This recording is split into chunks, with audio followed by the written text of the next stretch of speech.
台湾话的艺术水阁好，国情解说两句，我含你做参考。解说，解文说义。好朋友来，咱来研究。研究过去有真侪台湾人所写的汉诗，国情啊定咧讲：世情山水人生观，千丝万句写台湾。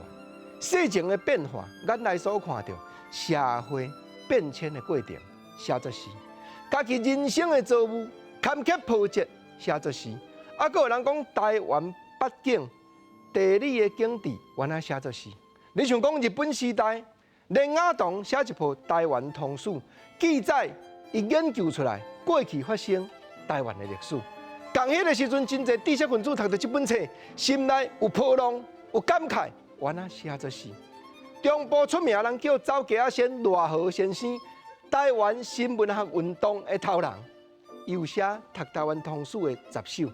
你像讲读到《地潮春起义》，伊原来写一首；读到台湾民主国，这个北部，这个首领决定要甲日本人扯拼，建立台湾民主国，人伊原来写一首诗。阁有伊看到讲清朝时代，人讲3日一小反，5日一大反，毋过在赖和看起来，实在毋是，是已经水拄着鼻讲，袂使吞忍，就要起来奋潜奋击，得高斗菜刀，甲政府拼。甲做官的拼，赖和的诗安怎样写？来，你听我读。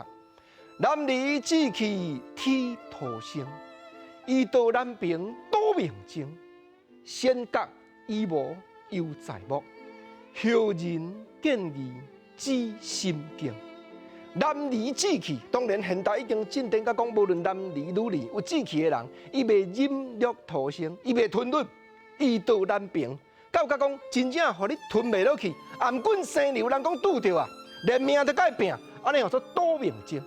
所以赖和咧看台湾通史内底记载，真侪清朝时代出来起义的人，仙阁衣无犹在目。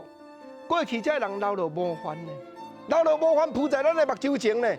毋过现此时呢，赖和是日本统治的文学家，所以伊讲即句后人见义。知心经，建议，但是我唔敢用为，只有心头着惊。但日本人统治下底，假亲像过去，移道南平、多明经出来请病的人已经相当少啊。赖和所写读台湾通史10首，咱如今来读，犹原种种的感慨。